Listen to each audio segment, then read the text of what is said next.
also agree. Oh, sorry. No, go ahead. Go ahead. Okay.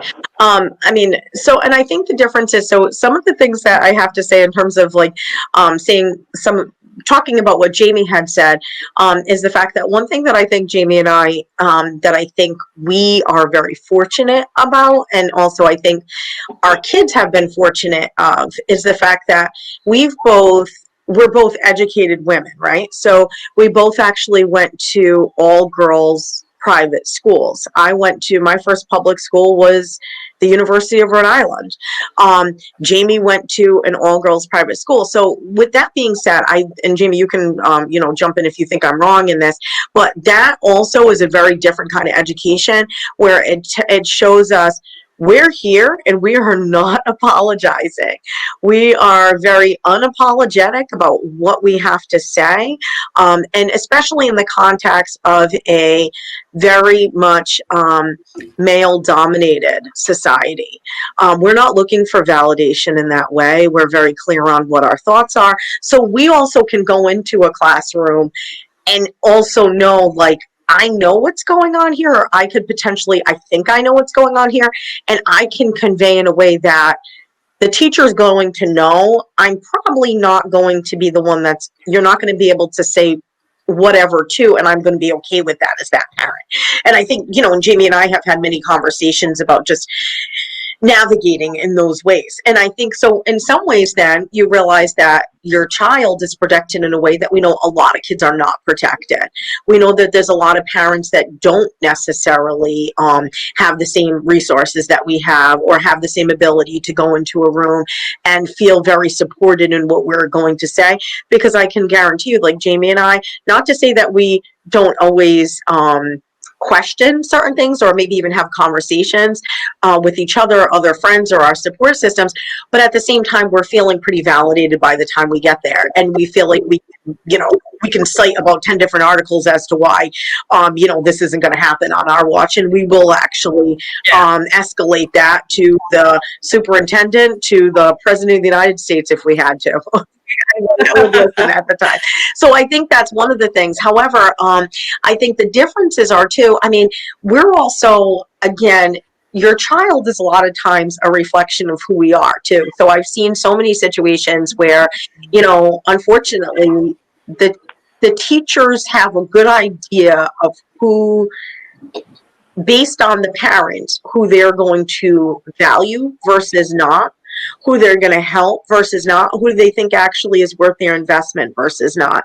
So with that being said, like what I mean by that is, in a situation, if they know that there's a parent that maybe a child even lives with a grandparent, doesn't necessarily mean a parent doesn't care. Maybe a parent works third shift. Maybe they have some certain limitations. Maybe they're undocumented. Maybe they have a health issue that affords them, that does not afford them to come to the school. Maybe they have a issue with, like I said, transportation or a cell phone or whatever. Sometimes, unfortunately, when we have people in these spots that are not necessarily in it for right reasons, like I think a majority of teachers are in teaching for the right reasons, but there are people that, we all have biases that get in the way. With that being said, I think when you're not a parent that's present or not able to be present, or a guardian or whoever being present, a lot of times those are the kids that unfortunately can fall through the cracks, and I think that's a real disadvantage. But what I was going to say is, Jamie also, unlike myself, I was a teenage mom. Even though I had my son at 17, I went to college right thereafter, probably about six weeks after I had him, and continued my education. So Jamie was married and, had her daughter after, she's married. So I think in some ways too, you also have to realize there's so many different things that people are making constant judgments about you, and those kind of spaces as well. So it's constantly on us as well, not just that your kids in the classroom and your hope that they're being treated well. As parents, we're constantly saying, we're here, we understand what's going on. Our children are communicating to us, and we're actually very active. Don't assume because I was a single mom and a teenage mom that I'm just off like doing my own thing, clubbing, and don't have a clue what my son's homework consists of. I'm very well aware of what's going on. So a lot of times it's really trying to break down some of these barriers and biases, and letting people know we are actually here. And I think it brings up a good point, Gabe, like what you're saying is how do we balance? I feel like for my situation, my son is 21, but I think he's very naive and a late bloomer in a lot of ways, because I think there was a lot of things that I shielded from him as a mom. I shielded from him, not to say that he doesn't understand certain things that are going on, but at the same time, he was never someone that was just allowed to, go out and about. And plus, he's not that type of person anyway. He's very shy. So fortunately, he likes staying home. However, there's a flip side of that too. I want him to be able to be a young adult that explores things in a safe way. And I'm not afraid for him leaving the house. So it's definitely a major balancing act of, are you, again, like I think that's part of the reason he's a late bloomer and just possibly, driving now is because, he has been very comfortable at home and has had everything, like, oh, I'll drive you wherever you want, or you can take Uber, because I was so concerned about his safety in this society and environment. However, is that overkill too? I mean, he's 21 years old. I don't want him to have to worry in the same way. But one thing I've heard and one thing I strongly believe, when you're a Black mother of a Black son, you learn how to pray very differently. And that is very true. You are constantly praying and hoping that things are hopefully slowly changing with the Black Lives Matter. Hopefully things are changing in terms of police brutality. Hopefully things are changing that police are getting the messaging that we are paying attention when you mistreat someone. So I don't know, it is very different, but you learn how to pray in a very different way because you realize there's so much out there, but at the same time, you don't want everything to have this negative connotation to it either. It's tough. It's tough, and it's definitely a balancing act. I know, like with me, when my son was 7, he had to do a fiction and nonfiction story, and he did one, and he colored his skin peach, and that's what he turned in. And he was saying that the teacher asked him, he was saying that he's peach because that was the shade of color skin that he related with. And to his teacher, her mindset was it's either black or white. There was no shade that was peach, and he was like, this one's too light for him, this one's too dark for him. And so I explained it to him, and like just watching, literally just watching TV, I try to break down to like how there's famous people of every skin tone, so you don't have to fit into one. And if this person of that skin tone is not doing something, and you want to say, I want to be the next, some white person, if you want to be the next Bill Gates, just because he's white doesn't mean that you can't be that guy. So what I do a lot of times, I take my son to my high school all the time, and I show him what the high school kids are doing. And when I coach at Brown University, I take them to Brown, I show them what they're doing at Brown. When I go to PC, I take them to PC. So I take him to all the high schools and I show him what he's doing. And I went to an all-boy middle school. So I see a lot of the kids coming from the all-boy middle school coming to my high school. So he's seeing kids that started from the same spot that I started from. They're coming up. And now I got a kid that I coached in football. I coached him in 7th grade. He just signed his letter of intent to Kentucky, a 4-year scholarship, $136,000. Came out of Woonsocket. And he just happens to be the same skin tone as my son. So I told him, I was like, he came the same path as you. So there's nothing that's holding you back. And the thing is, he stopped playing football and he focused on track. So I tell my son, whatever you want to do, that's what you do. And the problem is, because I play football, everyone expects my son to play football. I tell him, you go be your own king. You're going to be a king of whatever you want to do. And he's never touched a football. He's never played football. He's never had a passion for it. But I tell him, whatever you pick up, you could be great at it. So you just find your craft and you chase it. And whatever he picks up, he struggles with it. But he's a visual kid. He'll watch someone do it, he picks it up fast. And I'm just sitting back and I'm watching him flourish. And if he comes to me for help, a lot of times I don't help him. I find someone that can help him because I don't want to be a crutch for him. But then I make sure the person I have working with him is someone I trust. And I'll be there the whole time because I don't want it to be our thing. I want it to be something I can sit back and watch him. And when he does it, I can encourage him. I can just, sometimes now he's teaching me martial arts. So he's teaching me stuff for martial arts. He's already sprayed my hand doing martial arts. He wants to spar, and I can't spar with him no more. So now I tell him, you keep being great, and you just be the best version of you, and don't worry about what this one's doing. Because a lot of the kids, basketball this, football that, and he'll be in school, and he was telling me he got picked first in recess, and I was like, how? You're not even fast. He's like, man, just pick me, and he just assumed that he's fast, but he's probably the clumsiest kid. But you give him something that he's passionate about, and he's great at it. No, I love hearing that because that reminds me so much of my childhood. And my mom was really cool about letting me be free for whatever I wanted to do and whatever interest I was into. I think part of it was I had super bad asthma, and so I couldn't do traditional things because it would just set my asthma off. I didn't have any pets. I didn't really do any traditional sports, and I think that's why martial arts was a big thing for me because it didn't set me off. But I was such a now that you're saying that about your son, it actually makes a lot of sense for me. Is because I was a visual learner. I've always been a visual learner. That's actually how when I was a kid, I was 7 or 8. I figured out how to do web design like really early on. I'm 36 now, but like back then, it was there wasn't a lot of people that had internet. I was kind of really lucky in the 90s to have internet. AOL. Yeah, no, that's what we had. And so at AOL, what they used to do back in the day is they actually gave everybody free web space. I don't know why they gave everybody free web space, but they did that. And I learned because my godfather, who's Lebanese, I don't really know my family that's genetically related to me. It's mostly my godfather's family that I'm really super close with, and he's Lebanese. His wife is Jewish, so I've grown up in that family, and so I've grown up with those traditions too, as well as my kind of like my mom's traditions.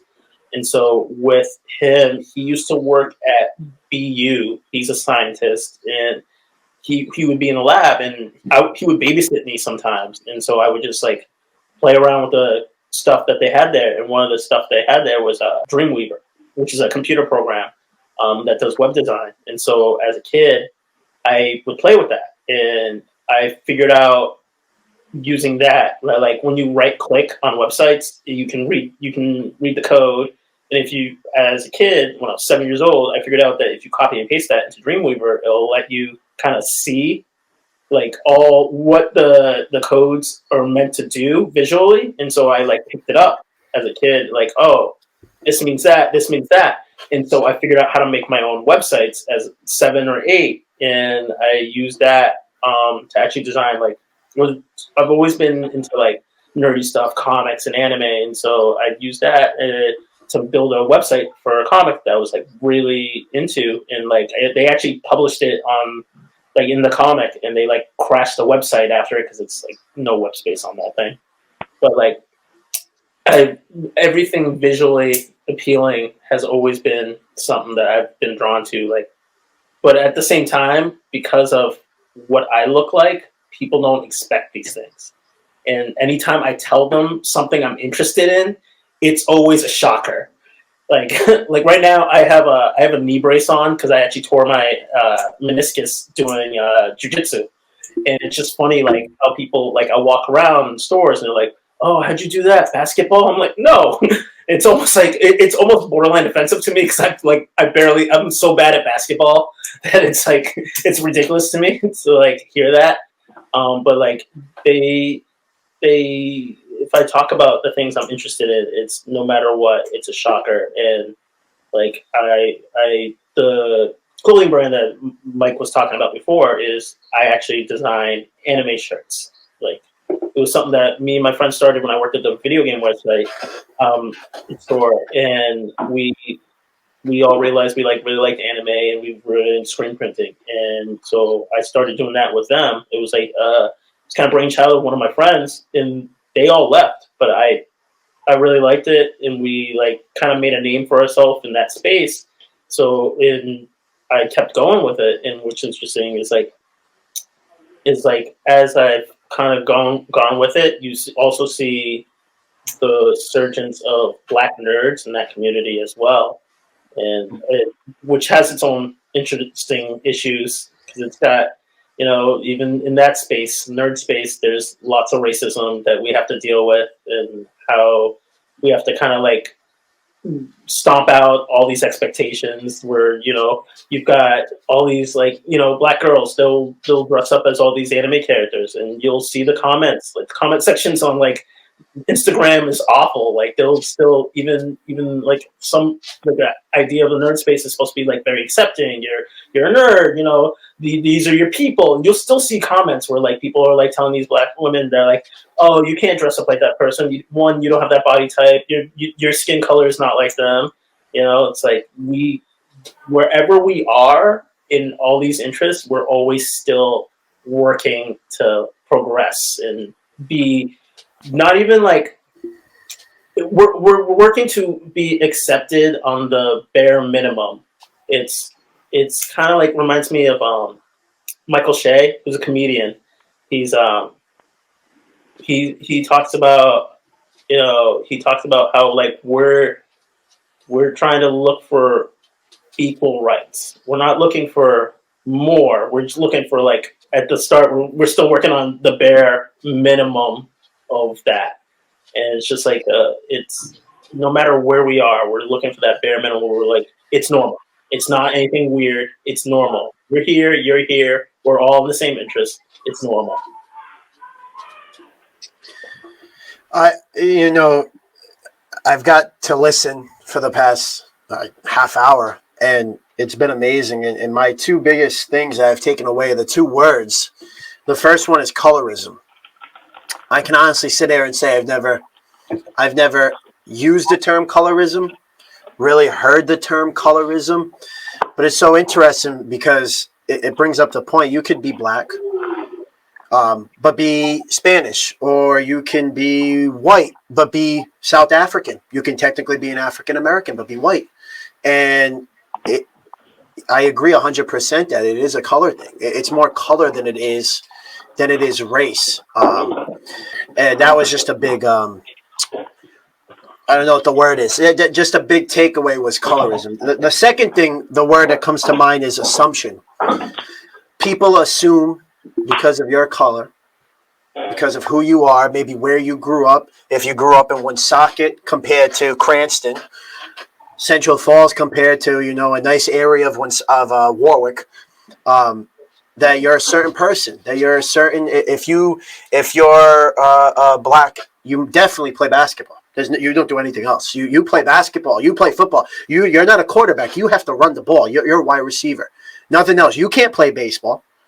And it's, I can't sit here and say I know what that feeling is. I don't. I'd be lying to you. That's like someone telling you and telling these athletes in the NBA, and this is something I've always held, is it's when someone, and just specifically a white person, tells these NBA athletes who kneeled after all these horrific crimes that happened with police brutality over this just horrific year, to tell them that they can't do that they shouldn't do that they're disrespecting the military.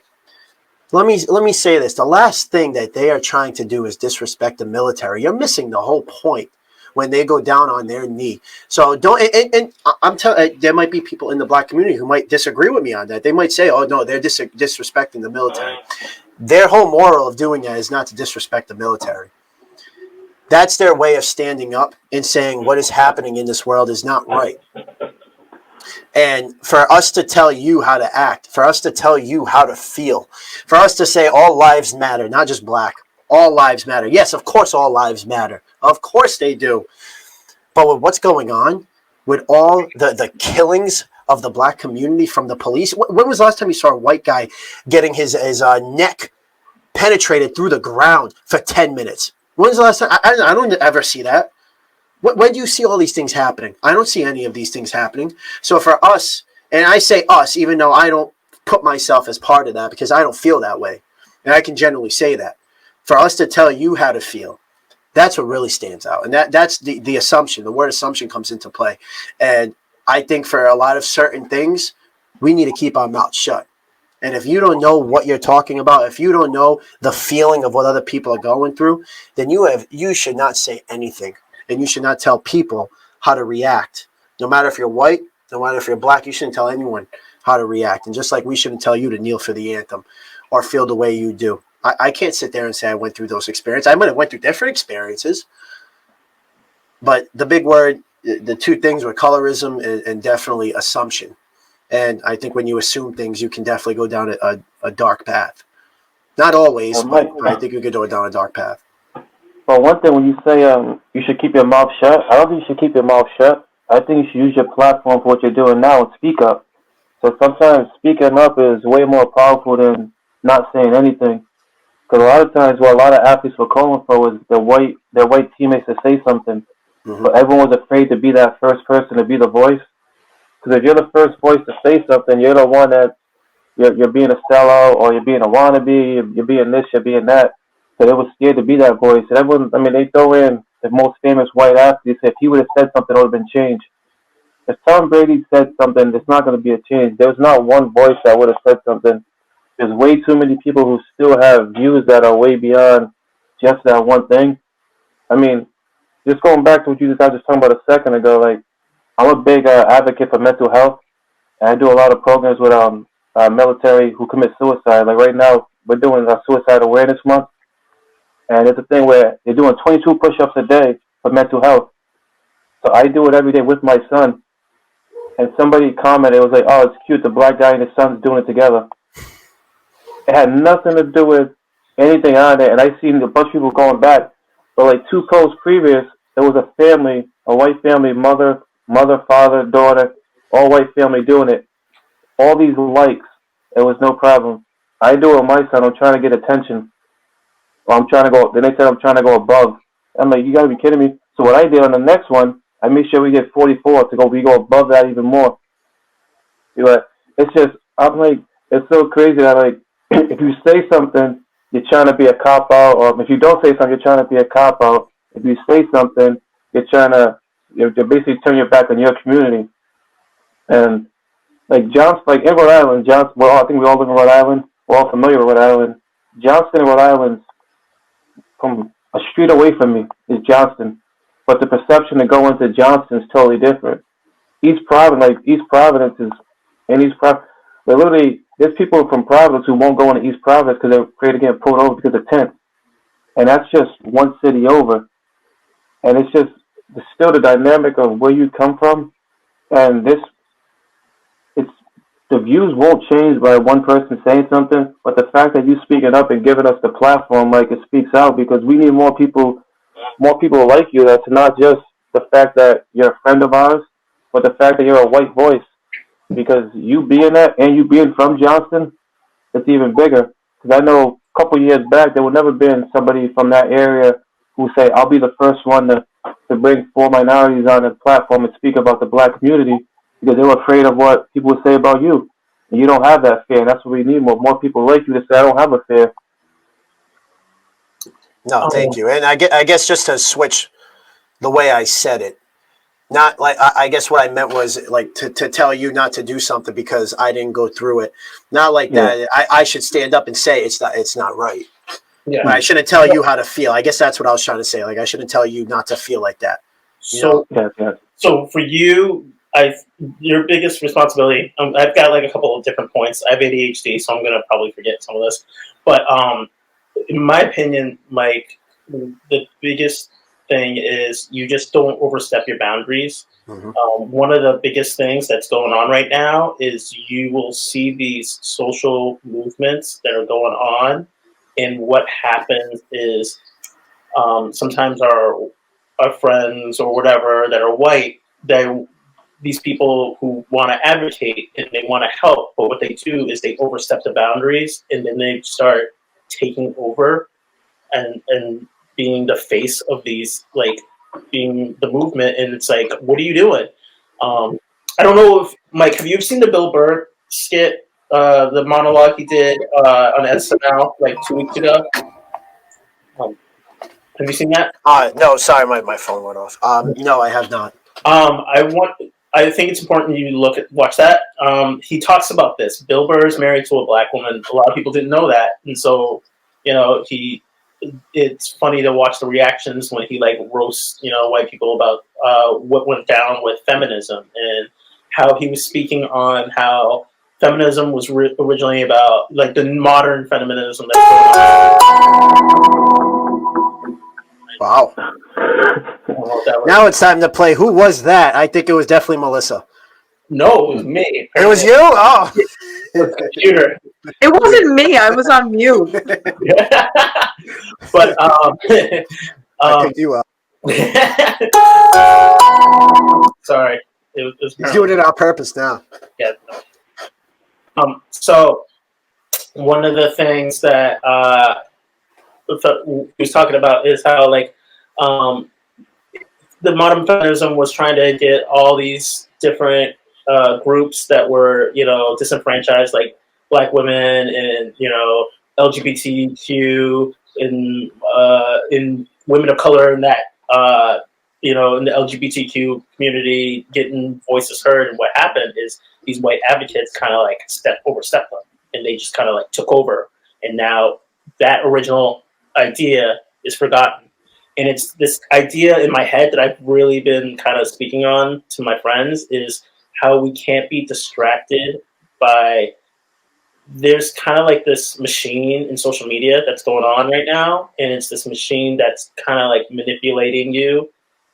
You have the news and everybody talks about the fake news, but no one talks about the social media fake news that's going on with memes, and you see it, it's a propaganda, and it's like they take over these movements.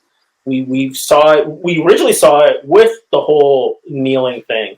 And kneeling, we understood originally was about police brutality, and then what happened is it morphed and became about the military and disrespecting the military, and that unfortunately that wasn't the original intention, but it's how kind of like things got distracted, and then that kind of like spirals into this all sorts of areas. And so like for me, because I'm in Brazilian Jiu-Jitsu tends to be very military and cop friendly, and so I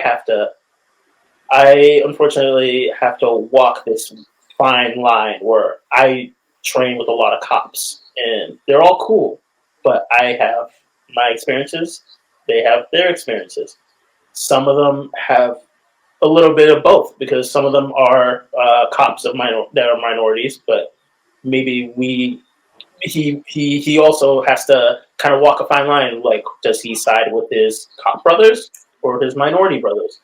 But one of the things that I've really had struggles with is since I've been at this school for, I want to say 8 years. One of the things, it started with Eric Gardner. And so that whole situation went down, and we watched these cops using techniques that are very much Brazilian Jiu-Jitsu based techniques. And there's these situations where it's like, I'm listening to these cops, and some of them recognize certain situations are just flat out wrong, and then some of them aren't recognizing the situations and how they shouldn't have gotten to that point. They shouldn't have ended up in this certain ways, where we talk about, we've got kneeling on the neck. Here's the thing. In Brazilian Jiu-Jitsu, that's actually a technique. We have that in Brazilian Jiu-Jitsu. Difference is it's a pain technique. It's not meant to make someone pass out. It's not meant to make someone. It's just like you're uncomfortable. You're gonna tap out. All right. It's a control technique. You're uncomfortable. You tap out, and we move on to something else. The problem was with that cop was he kept that on there for 8 minutes. Brazilian Jiu-Jitsu, we understand if you keep a choke on past someone's goes unconscious. We are taught these things, and we understand that if they go unconscious, that means oxygen is not getting to the brain, and that's why they go unconscious. Now, when they go unconscious in Brazilian Jiu-Jitsu, we let go immediately. We know it. It's immediate because we understand that if I keep this on here, the less oxygen to that brain, the less likelihood he's going to come back from that situation. Or if he does come back from that situation and it's on too long, there is potential brain damage from that situation. We understand that. And one of these things is that's being pushed in Brazilian Jiu-Jitsu is, which can be good and bad depending on who you are and where you're coming from, is the idea that training cops in Brazilian Jiu-Jitsu. One of the things we've talked about a lot is why do we feel certain situations happen with cops, and one of the things is fear. When you're afraid of a situation because you don't understand what's going on, you don't know the potential and the dangerousness of this situation, you get afraid and you are not prepared for this situation. So what are the tools that cops are given if they're not prepared for those situations? They have a gun, they have a taser. When you watch a cop, some cops, just getting a ticket, they're doing writing a ticket. They've already got their gun on the holster because they don't know what's gonna happen. And I understand that. But also, that's why we want cops to be trained in Brazilian Jiu-Jitsu, because Brazilian Jiu-Jitsu, in this martial art, it's for people who may not know, it's like submission wrestling. And so you start to understand certain positions. You understand what a person can do to you and what you can do to another person. You understand how to control yourself. I have guys who started when I started. They were state troopers. These guys are like big, strong guys, but they get into Brazilian Jiu-Jitsu. You can feel it in their body, like how afraid they are and how uncomfortable they get in certain positions. I am a 142-pound person, and if I can make a guy who's 250 and can outrun me all the time feel afraid just to be on his back in a very controlled space, imagine that person out there with a gun, in these situations. It must be even more terrifying when he knows I'm safe. He knows I don't got a weapon on me, but I only have my hands. But even he's afraid, and it's we educate those guys and put them in better situations that they have more tools in their toolbox, so they don't feel like they need a gun. They don't feel like they need a taser. If they do, they've got backup. They've got all these other things to go along with them. And what also happens is not just physical; it's mental. I'm watching these guys, mentally become stronger. They realize that they're going to be in this weird space in the beginning, but then they understand these situations. Another thing was, in terms of that kind of thing, is I've talked to a lot of cops, and one of the things is cops, when they get trained, they're only trained for 6 months. And so once that's 6 months, they're out there. They might be, with a vet or somebody, but they're out there. And one of the things is they're not getting more training in terms of these situations and these fights, and that jiu-jitsu does it all the time. You can't hide from it. If you're taking a jiu-jitsu class, you're going to be constantly getting trained, and so you become comfortable with these weird situations. And that's why another thing why people want to push that into police reform is adding that into as a tool for them. So they're constantly being trained. They're constantly coming back to this. They're not gonna. It's not that one time for that first 6 months and then you're out there. You're coming back. You're getting ready for all these weird situations that you might be in. And so I have to walk weird lines where I've got these guys. They're cops. I want to train them, but I feel a responsibility of also changing their thinking about certain situations. Where Eric Gardner, that situation really hurt me personally because I had these cops there, and I was listening to these cops, and I was listening to their I don't speak. I listen to their conversations because up in Weymouth, there's so many cops there. I was just listening to them talk about this situation and how they thought, it was justified. He got choked out. And I was horrified, personally, listening to that. And it's like, I trained with you guys. Like, I don't understand how you could see that situation the same way or differently than I could and think that was a justified thing. Like, you guys train in jiu-jitsu. If someone's choking, you let go. We train the same way. And The tough part gave him the tough part. I was like, when I was in the military, we trained on non-combatants, and it's one thing of training on a mat, and it's another thing when you're the person that you're looking across, you have hatred for. If I'm sparring for you, and I know if I have you tap and you're tapping out, you tap out. But if you have a person who has a racist intent in their body, when you have somebody in that hole, that's the best feeling in the world for that person. He won't say it, but he had joy in what he was doing.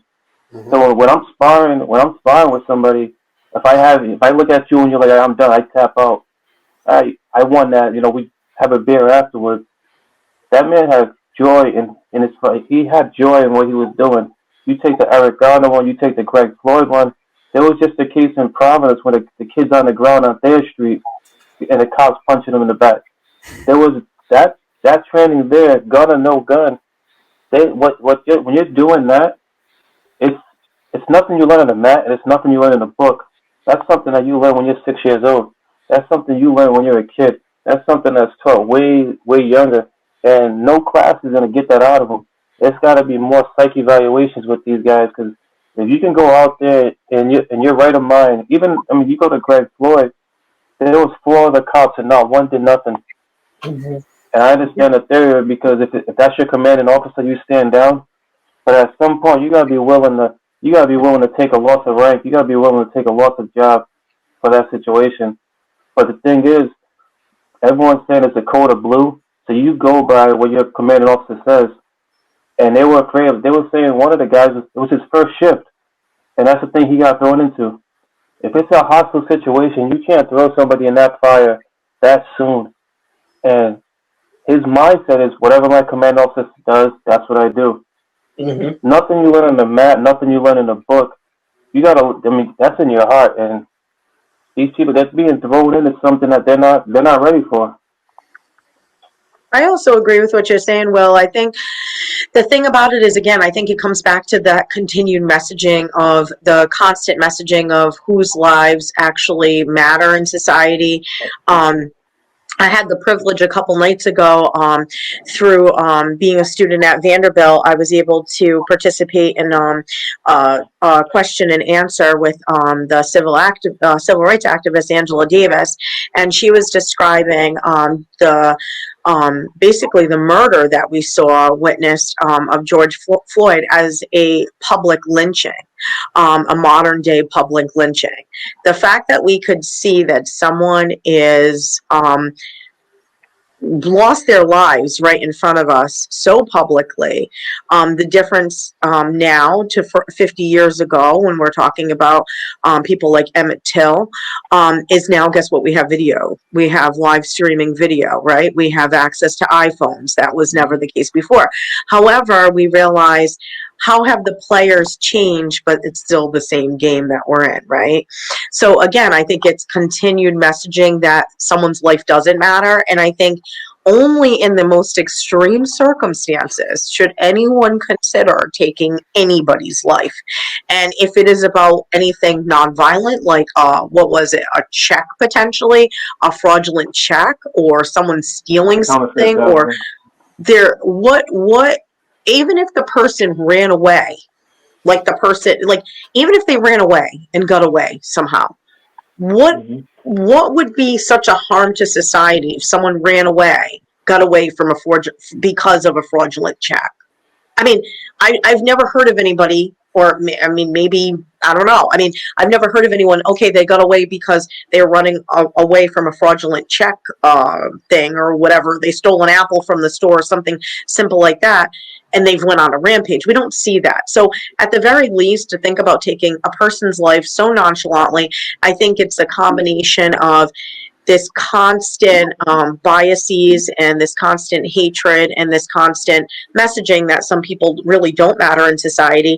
And there's this complete power play. Like, I can actually do what I want to do, and I dare you to try to do anything about it.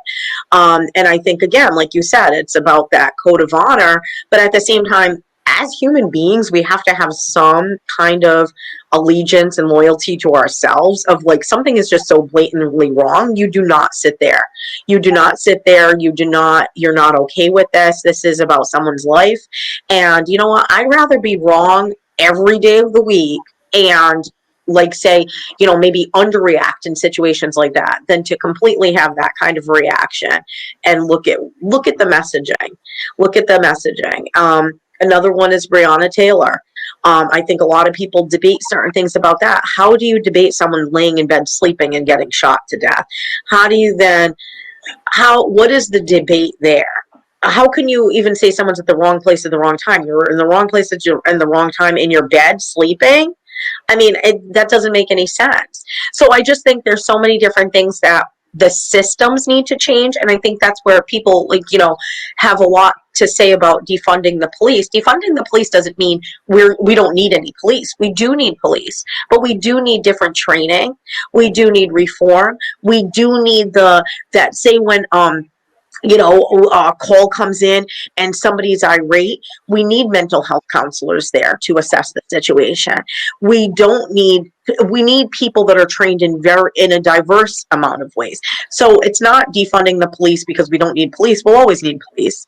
But we also need people that are trained in different ways, people that have different expertise that can weigh in on a situation in a very holistic way to de-escalate. That should be the first thing, de-escalate the situation and get everyone safe, and then figure out exactly what's going on. But there's a lot of mental health issues going on. I could be walking away from someone and guess what? I have earbuds in. I might be hard of hearing. That doesn't assume that I should be shot and killed because it looks like I'm not complying. So I think we have to really think about that. And I think, again, the messaging is key in terms of what are we saying that we can justify that. And then the first thing that happens when something does happen, even though we know it's blatantly wrong, they go into someone's history. Oh, well, someone's been in jail 5 years ago. Well, what does that have to do? Tell me what that has to do in that moment. It doesn't matter. We've all made mistakes. And it's like, like I said, like the saying goes, be the first one to throw a rock, right? If you haven't made a mistake. We all live in glass houses. So I think that's the thing. Like, I think we're constantly trying to demonize, the person that potentially, oh, well, something went wrong with them. But you know what? It wasn't like they were that much valued anyway. And, and I'm going to tell you why. Versus, we don't see that when it comes to other mistakes or other things that happen. We actually see the opposite. When someone we blatantly know has gone in and shot up a church, a Black historical church, when we've seen actually homegrown organic terrorism, we have seen things that the difference is, then mental health gets called in to play. And, so it's definitely, the messaging is huge. And I think we need to do better because, again, we're really hurting and we're sending very explicit messages to our children in a way that we want them to know they matter. We want people to know that they're cared about, and whatever their situations are or is during that time, it shouldn't necessarily, be the deciding factor if you can live, die, or anyone would even care if you went missing or anything to that extent. So, I mean, I think we really need to think about these things. Yes, definitely. And you hit like three major things that like been on my mind. You hit on the George Floyd and the counterfeit. You hit on the history of like what a person background and what they've done in the past. So I just gotta say these things out loud, or I'm gonna forget them. So in terms of George Floyd, so what was really weird for me is the idea. It started before. When you kind of like go through the story and you go through the history, it's like, so there's a law there that if you have a counterfeit check, you call the police. In my mind, that's really weird. I've done retail for years, I've worked at the Gap for like 10 years. And so when we get a counterfeit check, we just call a manager, they check on it, and then they'll be like, no, we can't accept this. Do you have anything else? And that's it. You move on. But there, they already kind of set it at 100, where they're immediately, you get something that's questionably counterfeit, you call the police. But so now you've already set that whole entire situation into like a bad space. It doesn't matter what race they are. Unfortunately, it tends to end up leaning towards being more bad towards people of color. But like, we're already starting at 100. Why do you need to call the police for a counterfeit check? What are the police going to do? What are the police trained in counterfeit checks? I don't know. I've never heard of a police being able to understand counterfeit checks. Has anyone else? Have you ever heard that before? I personally haven't. Maybe like a division, like some money people, but not like a regular police officer. So that was already a weird thing for me. In terms of so that you already, like when we talk about police reform, we're also looking at laws. What are the laws that are affecting these areas, and how do we change the laws to make it a better situation? So we're not at 1,000. When we were talking about defunding the police, and we wanted more social workers out there. When I was talking about the social media machine being very manipulative and the fake social media machine, one of the things is when people really ramped up talking about defunding the police. Unfortunately, that's bad branding. First of all, that's why a lot of people are already off the gate. They're like, no, I don't want defunding the police. We're going to get rid of the police. No, that's not what we mean. There's going to be a very, very, very, very 1% tiny section that mean that, but majority don't, and it's unfortunately bad branding. But in terms of what they wanted to do with social workers is the internet. They were like, oh, are these social workers gonna stop the drugged up 250-pound guy? It's like they already do that. Do you not know what social workers do? Like, they're already handling people of different mental capabilities that are in different situations. We pair with the police. It's not just the police and you're starting at 100. You've got someone paired with them when they talk about those kinds of things. In terms of talking about the people's history, one of the things I saw, Tyler, that kid with the rifle, during the Black Lives Matter protests, he crossed the state lines. He was not supposed to have that gun, and people were defending him having that gun. He was not old enough to have that gun.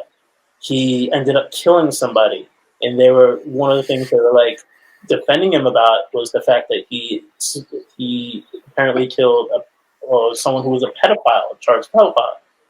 Well, he got lucky. He didn't know that. He murdered somebody. He had no clue who these people were. He just got lucky. And one of the things is like you look at these different situations with like George Floyd. They're like, well, look at his history. One, if you're looking at a lot of the social media, they were spreading a lot of fake news that was not actually what his record was. But even though whatever his record was, you're defending the cop. You would not, like a lot of these places that I've seen, is they acknowledge that it was what the cop did was bad, but hey, you saw his history, so it's okay. But you realize that it doesn't matter, because it could have been anybody else. It could have been anybody. And so had it been somebody else, you would have been like, oh, that cop was bad, only because he has a history that it was okay. And it's just like, it's we have to be very hyper aware of misinformation, and we have to be hyper aware of who's saying they understand the misinformation. They're still okay with it too. I mean, this is it's just insightful. It's insightful to hear. I mean, Gabe, you're the way you threw jiu-jitsu into this, and just the way that you were able to describe what happened and all these different insights. It's eye opening. And then Will, when you say you're not wrestling a buddy, you're not fighting a guy. When you have hatred in your heart, it changes everything. It's very insightful, and I'd like to know. I mean, I have so many questions. I wrote down like 5 or 6 questions, and we'd be here for another 4 hours. And maybe we can do a part 2, and a part 3, and a part 5, and continue growing this. Like I said in the message before, and I hope you guys are all down with that. And we continue bringing in more people. But before I go into like a final part, I'll save maybe some of those questions for the next one. Before I kind of lighten it up a little bit. Honestly, I'd like to know if you guys have any questions for me. Really, I don't know. I don't know. Maybe I don't know. What? I do. Oh boy! All right, well, where's Jamie? Hi, Jamie. How you doing? I haven't heard from you. Where are you? Where are you? I'm here. I want to hear Melissa's question. Okay. So, I don't know. I feel like I have a couple different questions. So, what do you feel like? I know, Michael, like obviously, I think Gabe had brought this up too, and I know that you and I had just a very brief discussion. What do you feel like was I guess, having these conversations, how does it make you feel based on, potentially that you could be, you're putting yourself in a vulnerable spot. So how did you sort of maybe come to some level of like peace with the fact that you might actually, some people are not going to necessarily agree with you, and it could actually be people that you're very close with. Like, how would you necessarily defend your decision to do a podcast like this? Well, I would answer it the same way you talked about your journey about becoming who you are and not worrying about what other people are doing because you went to private schools. You went to college. You did all these things. You grew up in different atmospheres.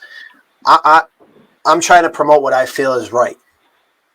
What I feel is correct. I could care less about it. If someone close to me really wants to disagree and tell me I shouldn't have those beliefs, then you know what? That's their opinion. They're entitled, just like I'm entitled to my opinion, just like you guys are entitled to your opinion. It's why should I be, like you guys said, like all of you said, why should you be ashamed to be the color that you are, the person who you are? Why should I be ashamed because I'm white and I believe in these causes? I may not have gone through them, but I believe in them, and I see it. It has to be about 3 weeks ago. I was taking a patient into a room at Miriam, and they looked at the nurse and they're like, "She's taking care of me?" I said, "Yeah, she's your nurse." He's like, "Oh, all right." I said, "Why? Is there an issue?" And she's like, I wanted a white nurse." And I looked, I said, you're really going to do that? You're really, like she's here to save you. She's here to help you. And he was an older guy. And I think that, yeah, maybe old timers are going to of course, I can completely see that. I think that's a way of old life. I really do. Unfortunately, I don't agree with that. But I'm going to believe in what I believe in. I mean, that's like politics. You have your political views. I never like to share because I can't tell you anything about policy. I can't tell you anything about laws or anything like that. I can't tell you anything. But if you have your views, you have your views, and I'm proud to support and not even support, to believe in this, because what's happening is wrong. What's happening is wrong, and to hear these stories that you've told me about your daughter having to watch what she says. And acknowledging that and saying, I slipped up. I mean, it hurts. It's sad.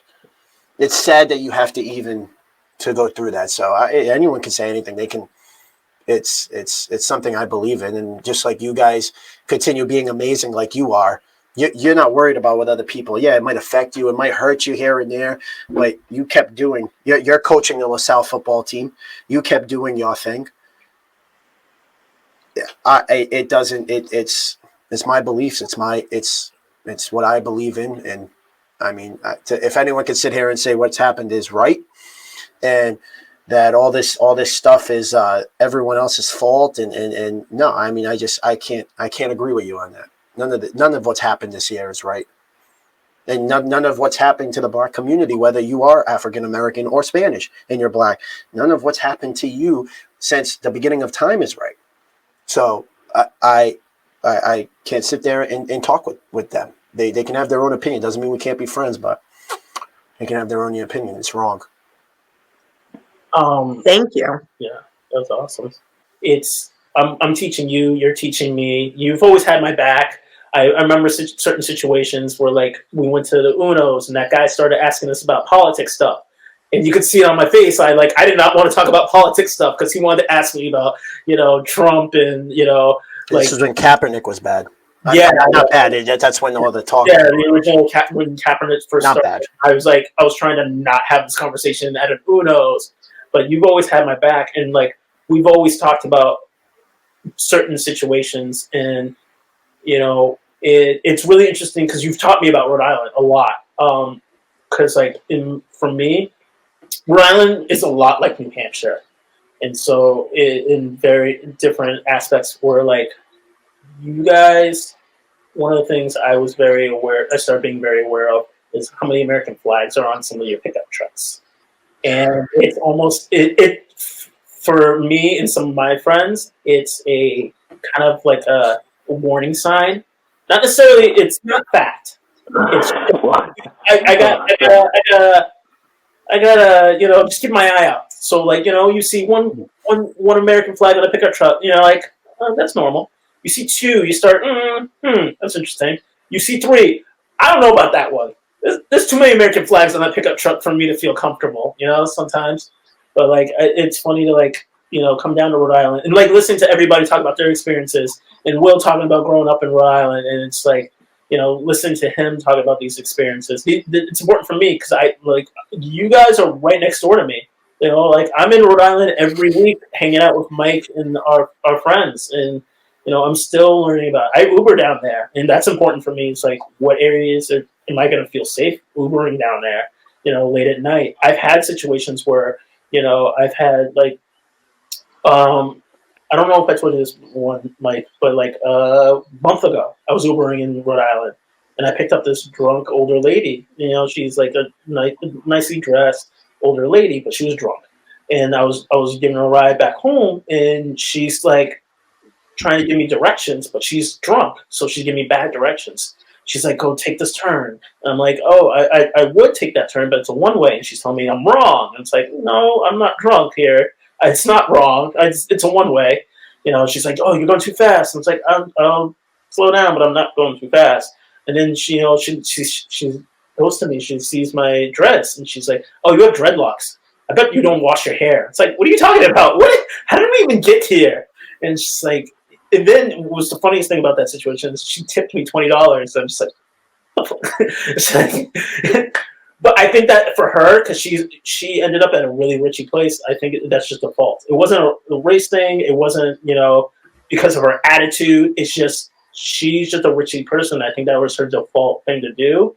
But, like, I have to be very aware of certain places, even in Rhode Island, that are important. And, I didn't know certain areas of Rhode Island were so Italian. I didn't realize it was, like, how old school parts of Rhode Island are still. And that's important for me to understand. It's even now. And flag, we all, like, touched around it briefly.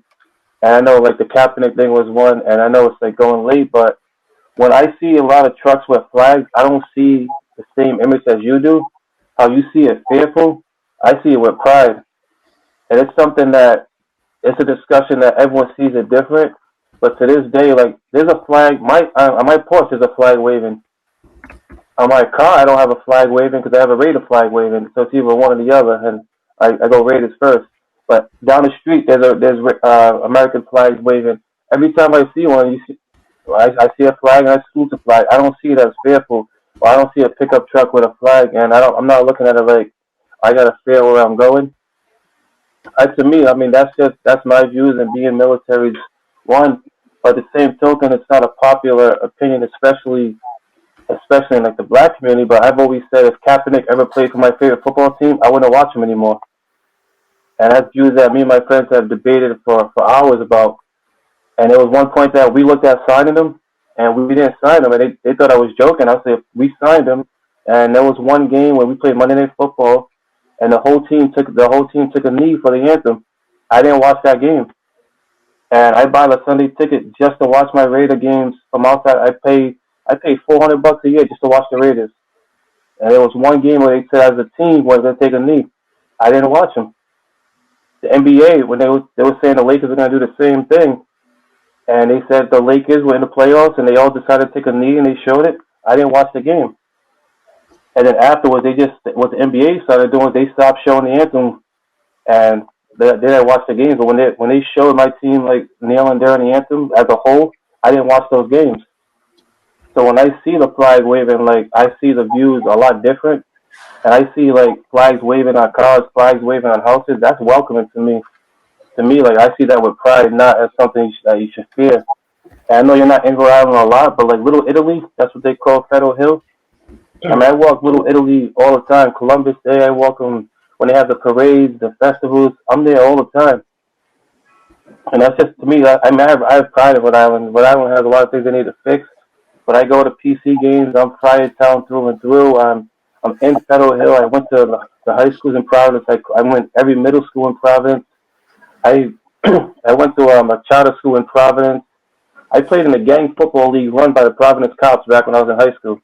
I've been into every area of Providence. Like I love what the melting pot of Rhode Island is. So yeah, those flags to me, I mean the flag of America brings pride, and then the fact that Rhode Island just finally took plantation off the name, that's been there forever.